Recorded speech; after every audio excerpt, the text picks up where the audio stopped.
मी काल मी काल रात्री मुंबईमध्ये होतो, परंतु मी पहाटे इकडे यायला निघालो त्यावेळेस ही दुःखद वार्ता माझ्या कानावर आली आणि एकंदरीतच सुरेशबाईंचा सुरुवातीपासूनचा काळ म्हणजे आम्ही ज्युनियर होतो, परंतु ज्या प्रकारे त्यांनी राजकीय क्षेत्रामध्ये पदार्पण केलं आणि अतिशय एक साधा कार्यकर्ता आणि त्याच्यातून इच्छाशक्तीच्या जोरावर राजकीय इच्छाशक्तीच्या जोरावर आदरणीय पवारसाहेबांनी सुरुवातीच्या काळामध्ये त्यांना पूर्णपणे सहकार्य केलं. मला आठवतं आहे की राज्यसभेची निवडणूक होती, तेव्हा राष्ट्रवादी नव्हती, समाजवादी काँग्रेस पार्टी होती.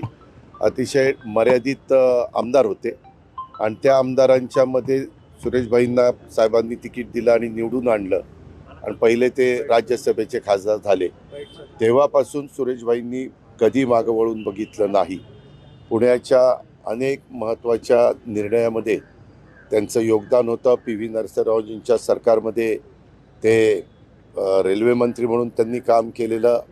त्यावेळेस त्यांच्याकडं पूर्णपणे कारभार होता, स्वतंत्र कारभार रेल्वे विभागाचा दिलेला होता. त्याही काळामध्ये रेल्वेमध्ये अतिशय वेगळ्या प्रकारचं काम त्यांनी करून दाखवलं.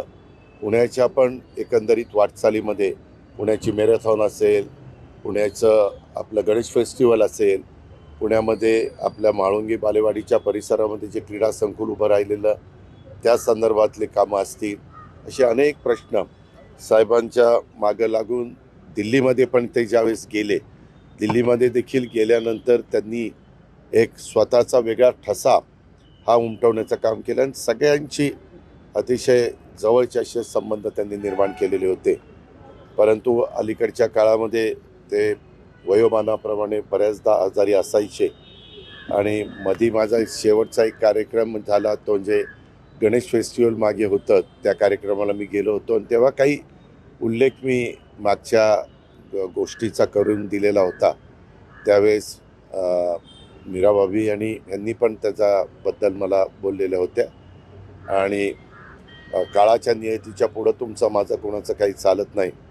आज ज्यांनी बरेच काळ पुणे महानगरपालिकेवर, पुणे शहराच्या राजकारणावर, पुण्याच्या एकंदरीत विकासावर अनेक वर्ष काम केलं, अनेक वर्ष त्यांचा एक पगडा आपल्याला सगळ्यांना पाहायला मिळाला, ती व्यक्ती आज आपल्याला सोडून गेलेली आहे.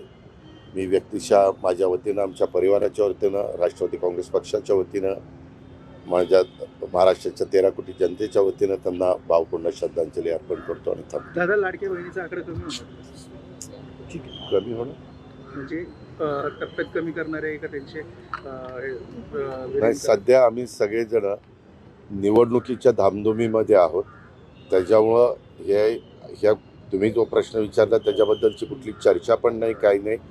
उलट मी असेल, देवेंद्र फडणवीस राज्याचे मुख्यमंत्री असतील, आपले उपमुख्यमंत्री एकनाथराव शिंदे असतील किंवा त्या खात्याचे मंत्री आदिती तटकरे असतील, आम्ही सातत्याने सांगतो की ही योजना आम्ही आमच्या लाडक्या बहिणींच्या करता सुरू केलेली आहे आणि ती आमची शेवटपर्यंत चालू ठेवण्याची इच्छा आहे.